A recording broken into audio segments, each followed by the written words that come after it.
Fear thee, unsigned mariner, I fear thy skinny hand, and thou art long and lank and brown, as is the rift sea sand. I fear thee, unsigned mariner. So the first line of part 4 says, I fear thee, unsigned mariner. Who told this? This is told by this wedding guest. So till now this wedding guest was hearing this mariner story, that how the ship was wrecked because he killed that albatross, how he experienced each of the member present in the ship dying while he was cursed to live. So he narrated his whole story to the wedding girl, and wedding girl listened it without uttering a single sound. But now this wedding girl made a sound. He made that statement, I fear thee, unsigned mariner. He says that I'm scared of you, unsigned mariner. I fear this skinny hand. I'm scared of your thin hands. We already have seen how the wedding girl got hypnotized by this mariner's beard look, and this included his skinny hand, glittering eyes, and thou art long, lank, and brown, as is the rift sea sand. Okay. So thou art long, lank, brown. He is saying that your appearance is very different. Okay, so it feels like you have been ripped from a sea sand, and this reef has a symbolic meaning. We'll explain just. I fear thee and thy glittering eye. Okay, I fear this two eyes of yours. Thy skinny hand, you're so thin of hand. I'm scared of. So brown, your skins are so brown. I'm scared of. Fear not, thou wedding guest. This water drop not down. So then Mariner said that no need to be scared of me, wedding girl. No need to be scared of me, wedding guest. Why? Because this body hasn't dropped down. Drop down is a euphemism or a circumlocutive way to say that I haven't died, which you already saw in other part of the poem. Okay. So the wedding goer has been told by that mariner, no need to be scared, I haven't died yet. Although the wedding guest got scared after hearing till now the story, and he felt when in the ship everyone died. How can it be possible? He got saved. He must be dead then with whom he is talking is a ghost. Okay, so he got scared and his appearance was so different. I told you, it felt like quite unnatural. And in the way he got hypnotized by his eyes, that too felt to me unnatural. So that's why he made this comment that you might be someone I should be scared of. But this mariner said, no need to be scared of me. I haven't dropped down, I haven't died. Alone, alone, all alone, alone on a wide, wide sea, and never saint took pity on my soul in agony. Now Mariner speaks. Mariner says, alone, alone, he was all alienated. There was none present because there were only corpses. Corpse mean dead body. There were only dead body around him. All the people present in the ship died. So all the dead bodies were present.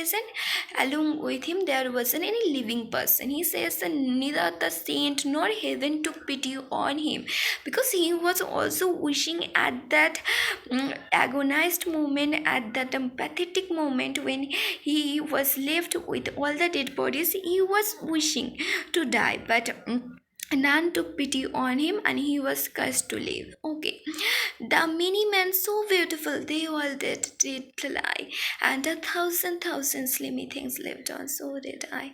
Like this mariner says that.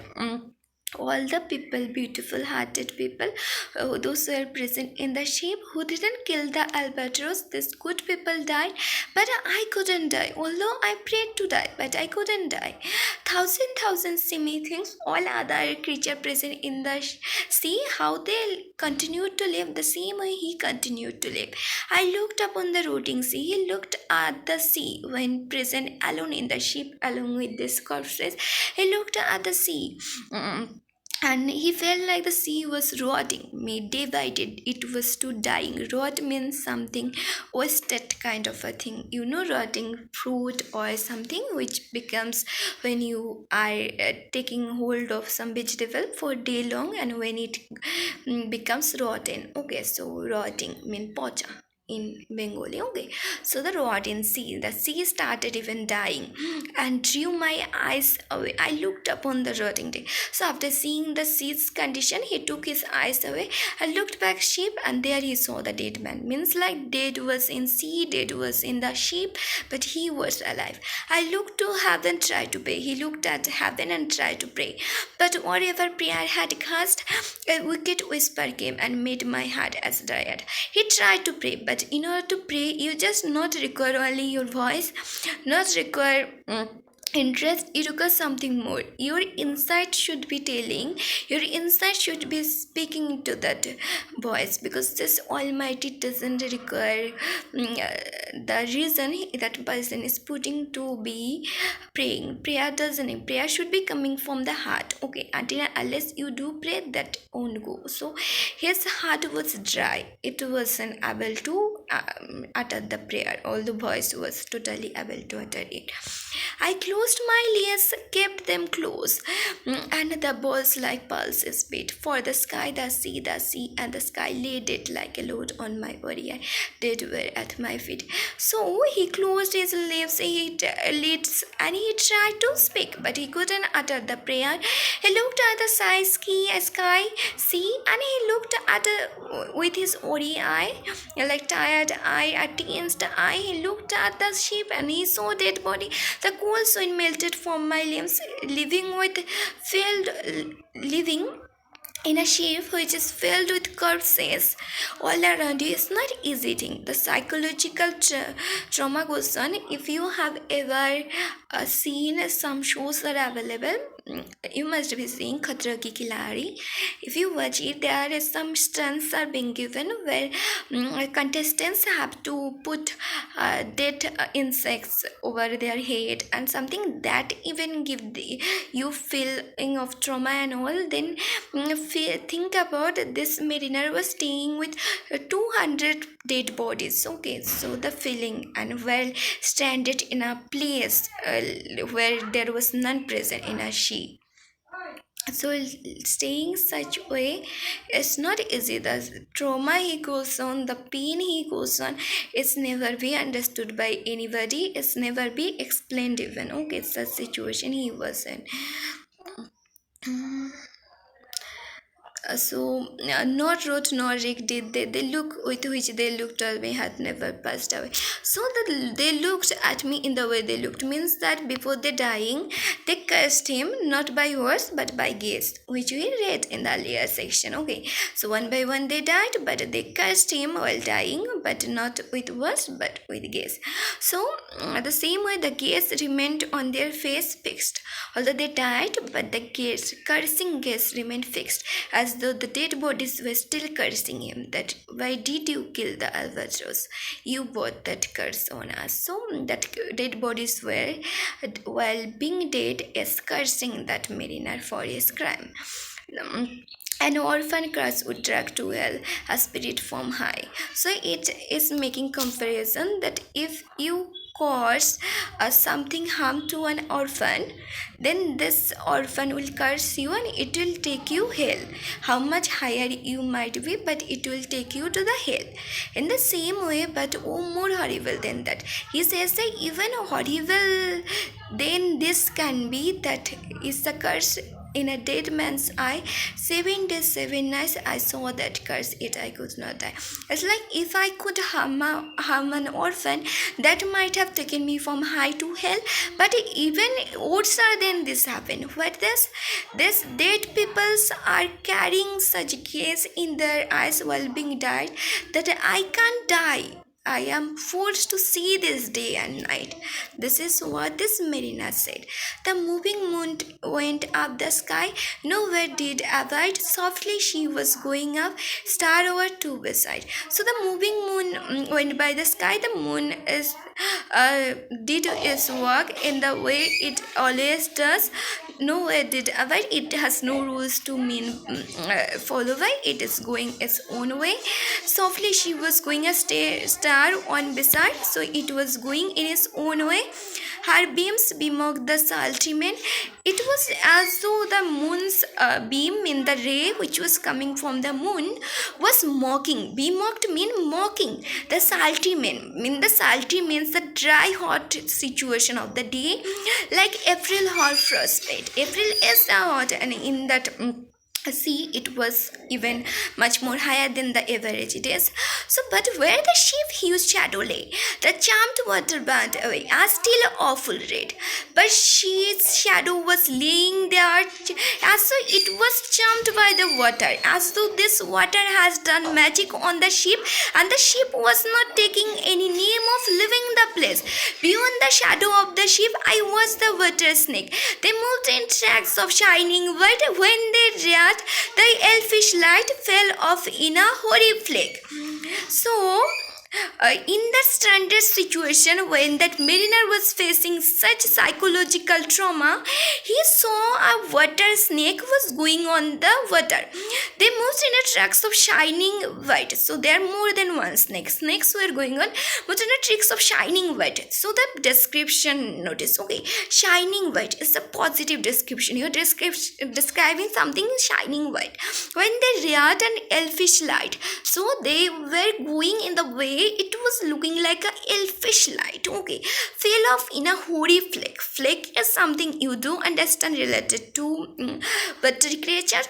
Within the shadow of the sheep, I raised their rich attire. So again described with the adjective rich attire. Okay, so S2 positive, blue glossy green velvet black. S2 positive, blue glossy green velvet black. They called some every tag was a flash of golden fire. So they called the snakes are called. You do know this circle in, like they when they sit, you have seen they do not like any other animal. They have another posture of sitting or moving, okay, like they're coiling, like circle way they do sit. So they coiled swarm. Every track was a flash of golden fire. So as so they are moving, it feels like a golden fire was coming. How it is when sun is when this sun set happen and even sunrise happen, you see no golden kind of a fire comes up, as you know the beautiful. The same way the snake was going swimming, it felt like a golden kind of a fire or ray was coming out of it. Oh happy living thing, no tongue, their beauty might declare, a spring of love gust from my heart. It's like oh living thing, oh happy. He is describing that snake as a living beauty thing, and no tongue is like no word can describe the beauty of the snake. A spring of love gust from my heart. So he is unconsciously, even a kind of a love comes from his heart for the snake. Okay, I blessed him unaware. Unaware means unknowingly he blessed him while watching the snake. He loved the snake. He found it is beautiful, and unknowingly he loved it and he blessed it. Sure, my kind saint took pity on me, and I blessed him unaware. And along with blessing this creature, what happens then? This is the crucial thing. Okay, the self same moment I could pray, and from my neck free, albatross fell off and sank like lead into the sea. So at the moment he did unknowingly praise that snake, along with bless that snake, that grass fell up, the cast left him. And what happened? Earlier he was dying and he couldn't pray to God, but now he can pray to God, and the albatross fell off his shoulder, mean that his guilt has gone away, his burden gone away. Now nature again found pity on him. And how this is, now I'll explain the significance of this part 4. So till part 3 he was cursed. In the part 4 beginning he was trying to pray because he knows in the situation he is in, and he was even ready to pray for death. In such situation he understood death is much more better than even living in such situation. So he started praying, but he couldn't pray. His heart was having dust, it was empty, and without having the heartfelt purity he couldn't ask for praying. Okay, so but what happens, smoothly change came. While he in the beginning see to be rotten along with dead bodies which were rotting his own shape and his own mind, so his heart was rotten. Actually this is symbolic, his heart was rotten because he couldn't find beauty in nature, he couldn't find beauty in the God's blessing, he couldn't find beauty in the creatures which were helping, be it in the friendly albatross, he couldn't find anything. His heart was rotten. Okay, so his mind was rotten. So this was the situation, but slowly after experiencing everything, this change came upon on him now that he can see beauty in everything. This is the romanticism which says seeing beauty in nature, seeing beauty in every other thing. Now he can see beauty in everything. Not only this, he can find God's blessing in every creature. And that moment he found beauty in this creature like the snake. That's proven that he can started now loving every part of the nature and every part of the life and every ecological thing, and he became this integral part of the nature. Now nature has taken back its revoke, and now nature has accepted him again. And along with this, what happened, the curse which earlier felt on him, this has lifted away, and he is now free. He is now free to be the one he was. So along with this chain I have explained earlier, one life which has broken away because of his killing of the albatross, that's now again there. Now you will see the sea again here to him, he can again start feeling that God has placed on him. But remember one thing, nothing happened knowingly. When he tried to ask for blessing from the God, he couldn't. But when unknowingly, naturally he started loving the God, loving the creature, that it happened.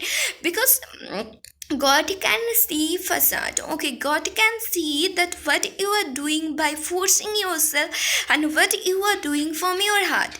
If something comes true to your heart, then it doesn't require the the real words even. Okay, because he or she can see beyond of it. So the moment it came naturally out of him, the curse broken away, and he started feeling again the part of the nature.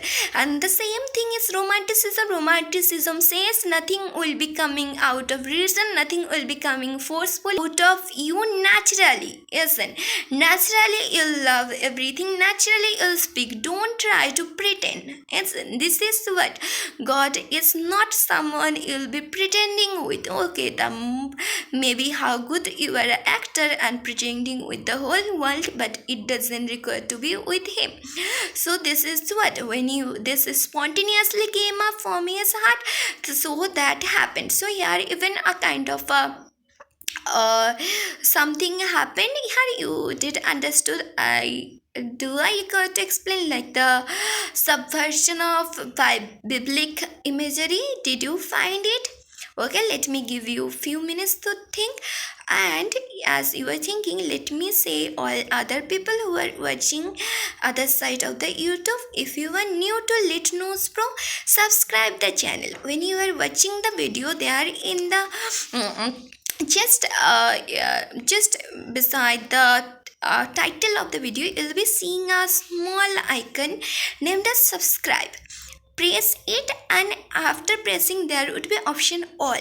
Press it again. Okay, so after pressing the subscription, what happens, you'll become an official member of the channel, and that's absolutely free. Okay, and what will happen, you'll be getting notice regarding my other videos, and even so many videos are available on my channel which are only and one and only visible for my subscribers. Okay, so that's why I say subscription is must.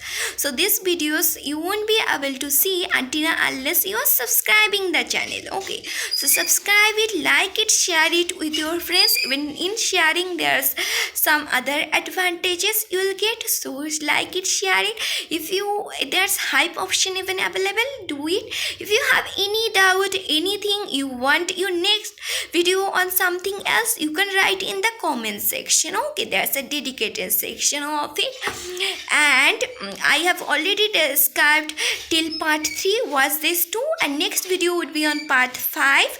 I'll be soon coming up with this, and this is a dedicated channel. I hope you have done a kind of a reading on the channel bio. Okay, so this is a channel for UG English literature where I do cover so many universities UG English syllabus, and in my even my own paid courses are available. You may check it on, you may message me personally if you want to know more about it, and try to join soon, as I believe those students who are most diligent, they start always on the time I say. Okay, because what happens, this prove your level of diligence, your level of seriousness, your level of responsibility. If you message me now that we want to know more about your EG course, your paid course, it proves that how much serious you are, because this is how we were, this is how every other serious students are.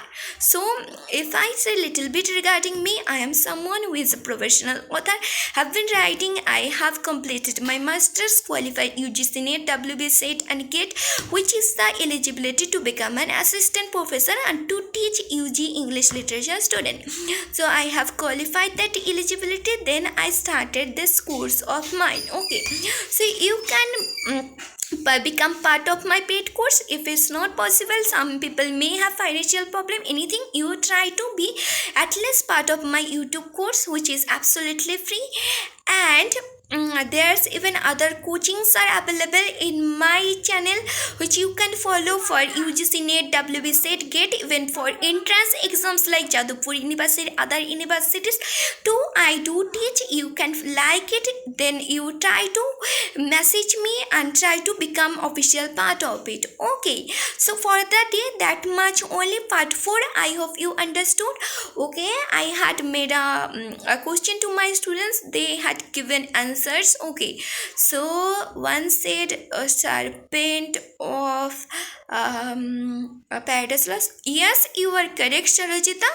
So Sarojita, you said correctly. Okay, so this is in the paradise lost. Okay, paradise lost, what happened when Adam and Eve were living peacefully with God? That time this serpent who was actually the Lucifer mean the Satan. So there was an angel who was cursed by the God because his rebellion, and became that Satan. The Satan took a shape of Lucifer and tempted Eve to eat the fruit of knowledge, and then curse fall on Adam and Eve. Okay, but here what happened in that part 4, this serpent was showed as a creature of a creature of beauty, a creature something whom he had, the mariner had blessed. So what it proves that do not hate evil, but hate the do not hate evil person, hate the evil itself. Okay, do not hate the person who took shelter of evil, but hate the evil itself. Okay, it says that if you can see beauty in every part of nature, even the something which has rotten, then you will be able to see more beauty on the things which are definitely beautiful. So it says that showing a moment of mercy and kindness is the best thing you can do. Okay, if in the hardest moment you can show kindness, it means that somewhere within you God presence you do not require to see outside. Okay, because in such hardest moment where none can show kindness, if you can show it, it means that this is present within you. So this is what, and that's actually I am doing this interpretation. differently. Even it can be done. I have taken romantic kind of a criticism because this poem part of romantic age, then biblical because biblical images have been taken, then sublime kind of a be done because their sublimic images is too present, then so many other kind of interpretation to be done, which we'll be doing after we are done with part 7. Okay, I hope that much is clear, but after finishing my video, if there still be remaining some confusion, you can write in the comment section. You'll be given your reply on time. I'll be giving reply on time. Okay, so thank you for watching. We'll soon be back with the next part of the poem. Okay, thank you. Try to stay connected with Litnos Pro.